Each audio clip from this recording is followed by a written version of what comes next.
Hello all. अभी तक हमने देखा है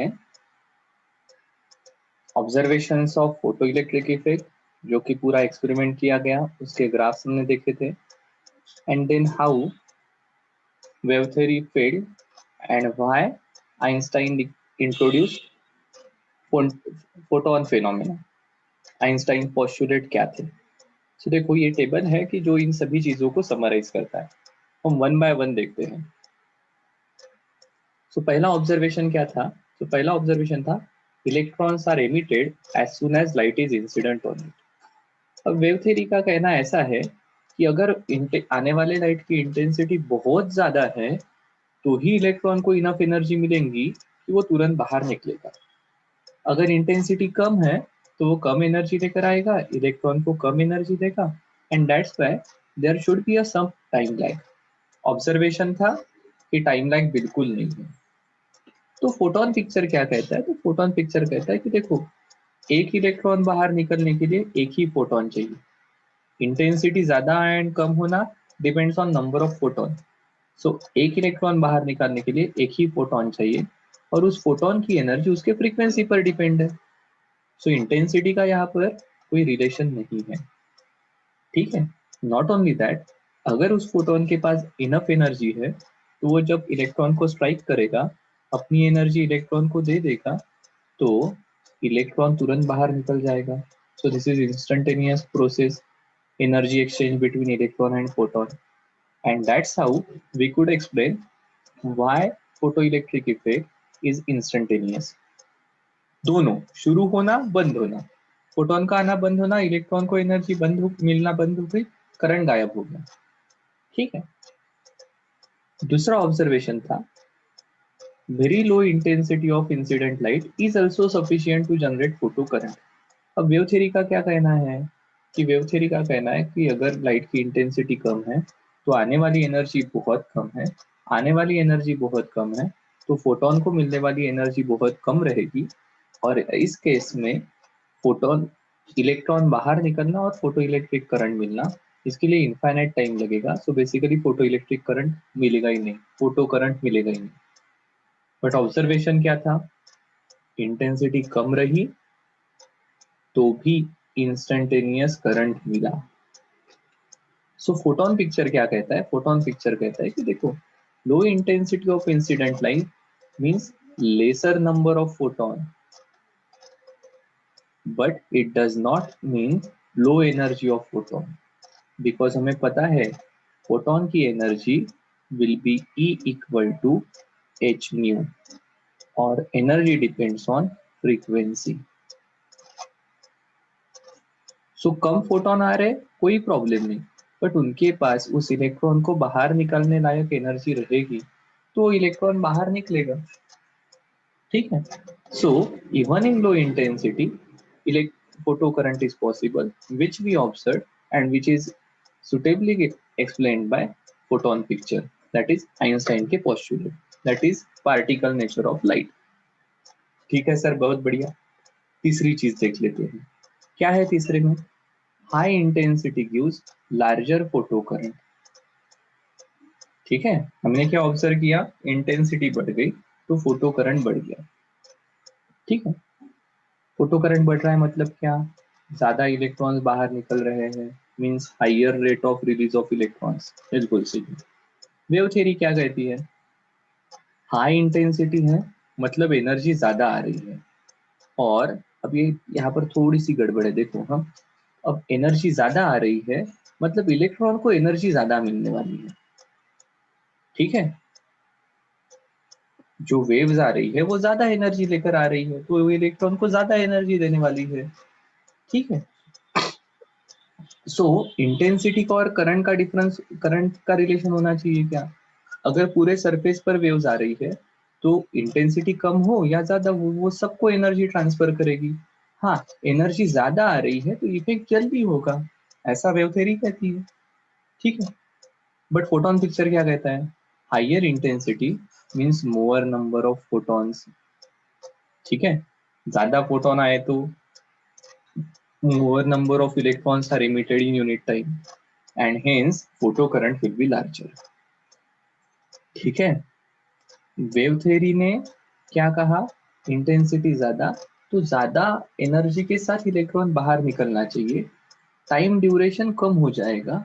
ज्यादा इलेक्ट्रॉन बाहर निकलने का कोई रीजन है क्या इंटेंसिटी बढ़ना और कम होने का? तो वेव थ्योरी को ऐसा लगता नहीं है। ऐसा क्यों? देखो वेव थ्योरी क्या कहती है, ये अगर हमारा कोई मटेरियल है तो इंटेंसिटी कुछ भी रहे, ये जो वेव है ये तो इस पूरे सरफेस पर इंसिडेंट हो रही है ना, ठीक है, ये वेव इस पूरे सरफेस पर इंसिडेंट हो रही है, तो ज्यादा इंटेंसिटी की वेव आएगी तो ज्यादा एनर्जी लेकर आएगी, तो यहाँ के इलेक्ट्रॉन्स को ज्यादा एनर्जी मिलेगी। कम इंटेंसिटी की आएगी तो यहाँ के इलेक्ट्रॉन्स को कम एनर्जी मिलने वाली है, तो बाहर निकलने के लिए ज्यादा समय लगाएंगे। करंट के साथ फर्क पड़ना चाहिए था क्या? नहीं, पर वो पड़ता है, और हमारा फोटोन पिक्चर उसे अच्छे से एक्सप्लेन करता है। ओके सर, बहुत बढ़िया। फिर फोर्थ पॉइंट क्या है, तो देखो, increasing the intensity has no effect on the electron energy. अभी हमने देखा इंटेंसिटी बढ़ गई तो वेव क्या कहेगी, ज्यादा एनर्जी, तो इलेक्ट्रॉन को ज्यादा एनर्जी मिलेगी। तो यही कहा है, higher intensity should means electrons are emitted with higher energy. But photon picture क्या कहता है, देखो, एनर्जी डिपेंड्स ऑन न्यू। आपको एनर्जी बढ़ानी है तो आप ऐसे ज्यादा फोटोन भेजो। अगर फ्रीक्वेंसी फिक्स है तो एनर्जी नहीं बढ़ने वाली है एक फोटोन की, मतलब जो वो फोटोन जिस इलेक्ट्रॉन को स्ट्राइक करेगा उसकी एनर्जी भी फिक्स रहेगी, ठीक है। एंड दैट्स व्हाई हमारा ऑब्जर्वेशन था कि increasing intensity has no effect on the electron energy, क्योंकि फ्रीक्वेंसी फिक्स थी तो आने वाले इलेक्ट्रॉन की एनर्जी फिक्स थी। आपने इंटेंसिटी बढ़ाई, मतलब आपने नंबर बढ़ाया। नंबर बढ़ाया तो क्या हुआ, नंबर बढ़ाया तो ज्यादा फोटॉन ज्यादा इलेक्ट्रॉन्स को स्ट्राइक हो रहे, और इसलिए हमने ऑब्जर्व किया कि करंट बढ़ा था। एनर्जी पर कुछ फर्क पड़ा गया?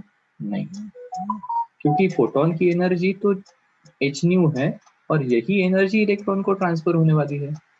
फोटोन की अकेले फोटोन की एनर्जी का इंटेंसिटी के साथ कुछ रिलेशन है क्या? बिल्कुल नहीं, ठीक है। सो फिर से फोटोन पिक्चर हमें अच्छे से ये चीज एक्सप्लेन कर रहा है।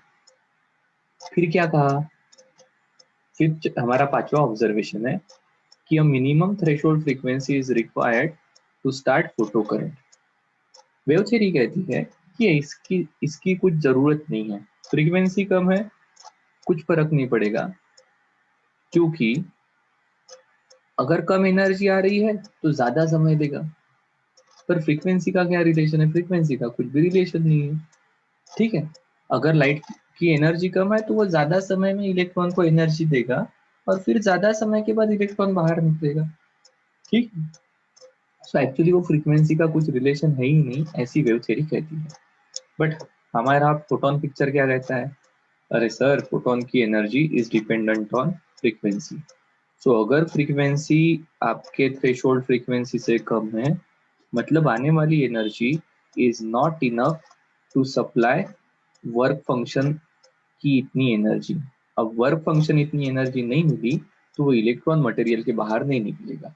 अब ऐसे कितने भी फोटोन आ जाए, अगर वो फोटोन जिस इलेक्ट्रॉन को स्ट्राइक करने वाले हैं उसको जो एनर्जी दे रहे हैं वो वर्क फंक्शन से कम है, तो कोई भी इलेक्ट्रॉन बाहर नहीं निकलेगा, कितनी भी इंटेंसिटी बढ़ा दो।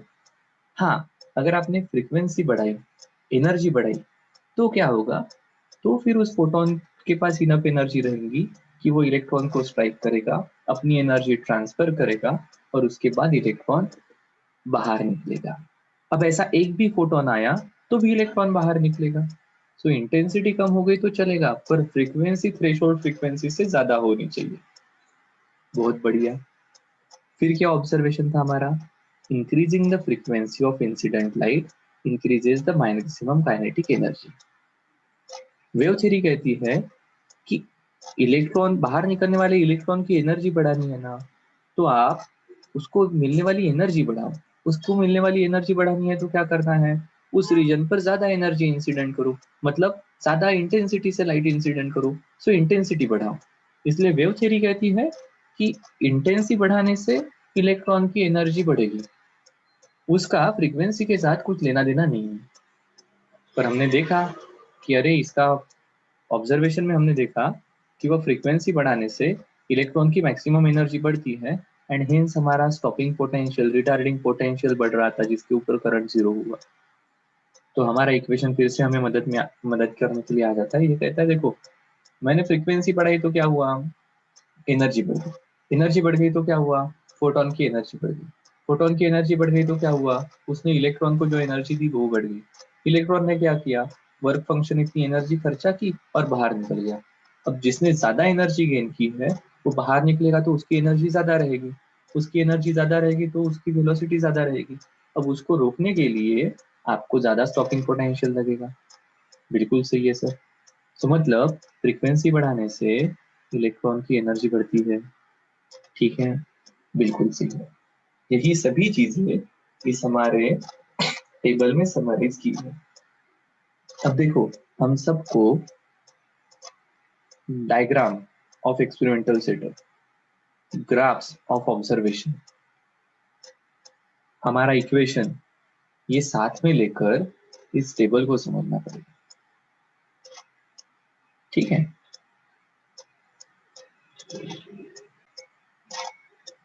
चल तो यहां से आगे जाते हैं। Wave particle duality of electromagnetic radiation. So हमने देखा अभी, जो हमने वेव ऑप्टिक्स पढ़ा, रिफ्लेक्शन रिफ्रैक्शन पढ़ा, तो हमने कहा वेव थ्योरी, हमने उसका प्रूफ भी वेव थ्योरी से देखा था। ठीक है, और पार्टिकल बाउंसिंग बैक, लाइट का रिफ्लेक्शन, ये हम पार्टिकल नेचर से एक्सप्लेन कर सकते हैं। सो रिफ्लेक्शन एंड रिफ्रैक्शन को एक्सप्लेन करने के लिए वेव थ्योरी या particle nature of light is enough. Diffraction interference जैसे फेनोमेनॉन है जहां पर आपको सिर्फ वेव नेचर ही चाहिए, कैसे ये सुपरपोजिशन होगा, किस प्रकार से लाइट बेंड होगा, पार्टिकल थोड़ी बेंड होने वाला है जाते जाते, it is wave which can bend.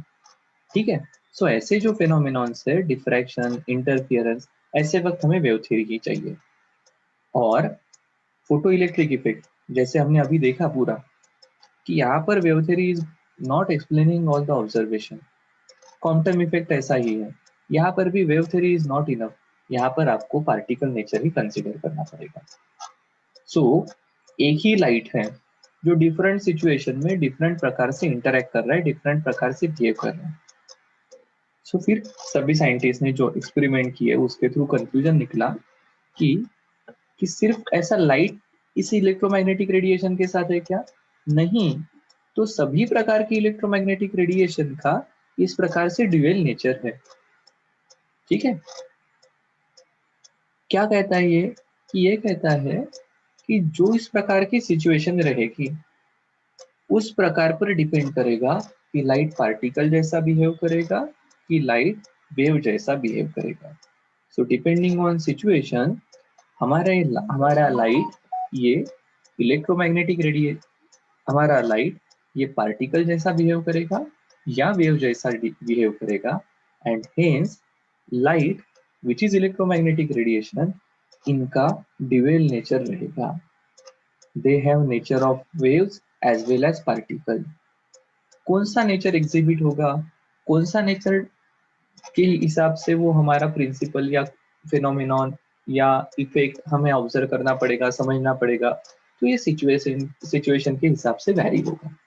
जैसे हमने यहाँ पर मेंशन किया है कि photoelectric effect, quantum effect major आपको समझना है तो आपको पार्टिकल नेचर ही कंसिडर करना पड़ेगा। अगर आपको डिफ्रैक्शन इंटरफियरेंस समझना है तो आपको वेव नेचर ही कंसिडर करना पड़ेगा।